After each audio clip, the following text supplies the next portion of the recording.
जैसा कि विदित है कि इस बार बीएसपी के संस्थापक एवं जन्मदाता मान्यवर श्री कांशीराम जी की जयंती को होली व अन्य त्योहारों के कुछ ही घंटे बीत जाने के बाद दिनांक 15 मार्च को खासकर यूपी व दिल्ली सहित पूरे देश में इनके अनुयायियों ने अपार संख्या में इकट्ठा होकर इसे विभिन्न स्तर पर मनाया है और अपने श्रद्धा सुमन अर्पित किए हैं, जिसके लिए पार्टी उनकी अति आभारी है। साथ ही होली सहित अन्य विभिन्न त्योहारों के बीच इस बार मान्यवर श्री कांशीराम जी की जयंती जिस अति उत्साह व जोश के साथ मनाकर उनके अनुयायियों ने अपनी पार्टी को हर स्तर पर मजबूत बनाने का तथा उनकी एकमात्र उत्तराधिकारी व पार्टी की राष्ट्रीय अध्यक्ष का अपने पूरे तन मन धन से साथ देने का जो संकल्प लिया है, तो उसने पार्टी को मजबूती देने के लिए मेरे हिम्मत व हौसले को कई गुना और ज़्यादा बढ़ा दिया है, जिसे मैं अभी तक की तरह आगे भी अपने जीते जी अपने व्यक्तिगत तथा भाई बहन व रिश्ते नातों आदि के स्वार्थ में कभी भी कमजोर नहीं पड़ने दूंगी। वैसे भी मेरे भाई बहन व अन्य रिश्ते नाते आदि मेरे लिए केवल बहुजन समाज का ही एक अंग है, उसके सिवाय कुछ भी नहीं है। इसके अलावा पार्टी व मूवमेंट के हित में बहुजन समाज के जो भी लोग अपनी पूरी ईमानदारी व निष्ठा से कार्य करते हैं, तो उन्हें पार्टी में जरूर आगे बढ़ने का मौका दिया जाएगा और इस मामले में मेरे रिश्ते नाते आदि भी आड़े नहीं आएंगे। यहाँ मैं सावधानी के तौर पर ये भी बताना चाहूँगी कि पिछले कुछ वर्षों से सत्ता व विपक्ष में बैठी सभी जातिवादी सांप्रदायिक व पूंजीवादी पार्टियां बीएसपी के विरुद्ध अंदर अंदर आपस में मिलकर बहुजन समाज की एकमात्र हितैषी पार्टी बीएसपी को किस्म किस्म के हथकंडों के जरिए इसे कमजोर करने की पूरी कोशिश में लगी है, क्योंकि यहाँ जातिवादी पार्टियों को खासकर सन 2007 में यूपी में बीएसपी का अकेले ही पूर्ण बहुमत के आधार पर सत्ता में आना अभी तक भी उनके गले के नीचे से कतई भी नहीं उतर पा रहा है और तभी से यहाँ सभी जातिवादी व खासकर दलित विरोधी पार्टियां किस्म किस्म के हथकंडे इस्तेमाल करके बीएसपी को कमजोर व खत्म करने में लगी है। इसी प्रकार बाबा साहब डॉक्टर भीमराव अंबेडकर के जीते जी भी इन्हीं जातिवादी पार्टियों ने इनके कारवां को किस्म किस्म के हथकंडे इस्तेमाल करके उसे कमजोर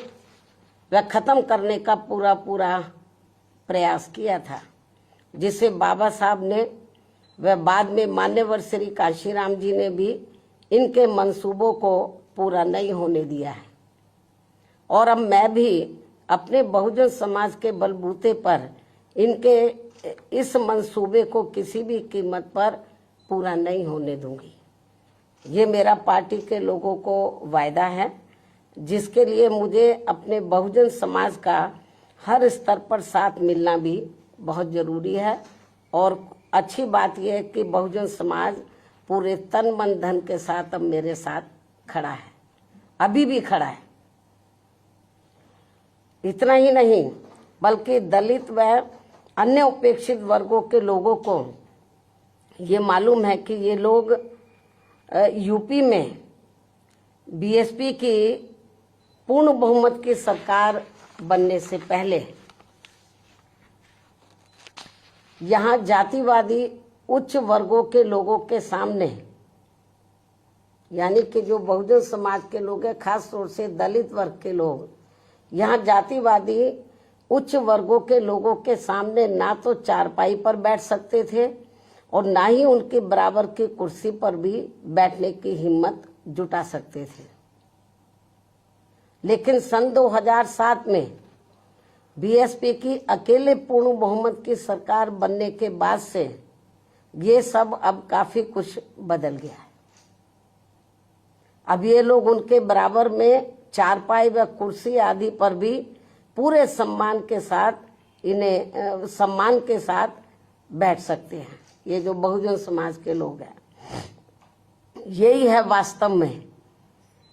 यहाँ सही सामाजिक परिवर्तन। यही है वास्तव में यहाँ सही सामाजिक परिवर्तन, जिसे मेरे नेतृत्व में बनी बीएसपी की सरकार ने लाया है। लोग सामाजिक परिवर्तन की बहुत बात करते हैं, लेकिन उसको धरातल पे कभी उतारते नहीं हैं। लेकिन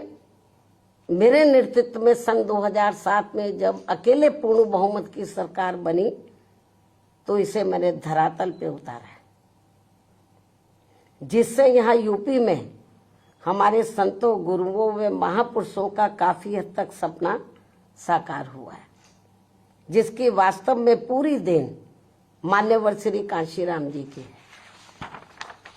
और ये सब यहाँ समाज में परिवर्तन लाने के मामले में इतिहास के पन्नों में जरूर लिखा जाएगा। इसके साथ ही बीएसपी की सरकार ने ही यहाँ यूपी में इन वर्गों के लोगों को, यानी कि बहुजन समाज के लोगों को काफी हद तक अपने पैरों पर खड़ा किया है। अपने संतों, गुरुओं व महापुरुषों को भी विभिन्न स्तर पर पूरा आदर सम्मान दिया गया है,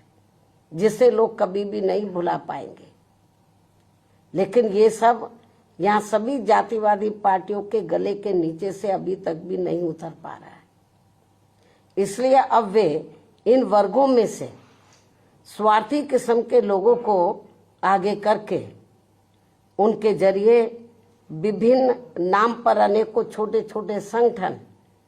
व पार्टियां आदि बनवा के बीएसपी की इस ताकत को बांटकर इसे कमजोर करने में लगे,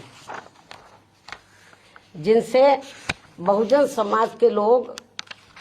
जरूर सचेत रहे।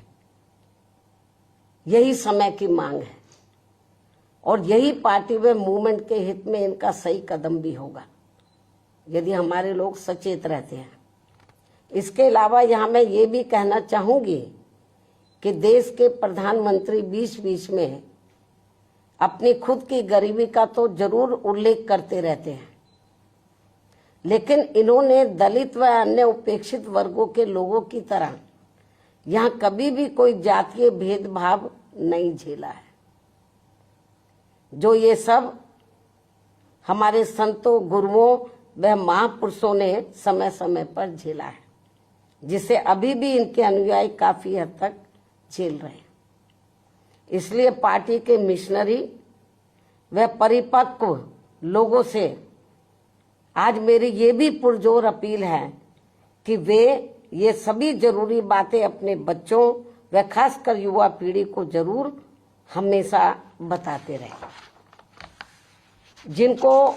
तैयार करने की भी वास्तव में सही जिम्मेवारी इन्हीं लोगों की ही है। इस उम्मीद के साथ ही अब मैं पुनः होली आदि के त्योहारों के बीच में इस बार मान्यवर श्री कांशीराम जी की जयंती बड़े जोश व उत्साह के साथ मनाकर इनके अनुयायियों ने जो उनको अपना पूरा आदर सम्मान दिया है तथा मेरे साथ साथ इनके करोड़ों अनुयायियों का भी काफी हौसला बढ़ाया है, उन सभी का हार्दिक दिल से आभार प्रकट करते हुए अब मैं अंत में यही कहना चाहूंगी कि इस समय संसद सत्र चल रहा है, यह आप लोगों को मालूम है, जिसमें देश में आम जनहित के मुद्दों पर कम बल्कि अपने अपने स्वार्थ में राजनीति करने पर ज्यादा जोर दिया जा रहा है, जो ये अति चिंता की बात है। साथ ही पिछले कुछ समय से वक्फ बोर्ड पर भी सत्ता व विपक्ष द्वारा जो राजनीति की जा रही है, तो ये भी अति चिंता की बात है। और यदि ये मामला समय रहते आम सहमति से सुलझा लिया जाता तो ये ज्यादा बेहतर होता। केंद्र सरकार इस मामले में जरूर पुनर्विचार करे, सोच विचार करे। ये भी हमारी पार्टी की केंद्र सरकार से पुरजोर अपील है। इस उम्मीद के साथ ही अब मैं अपनी बात यहीं समाप्त करती हूँ। धन्यवाद। जय भीम व जय भारत।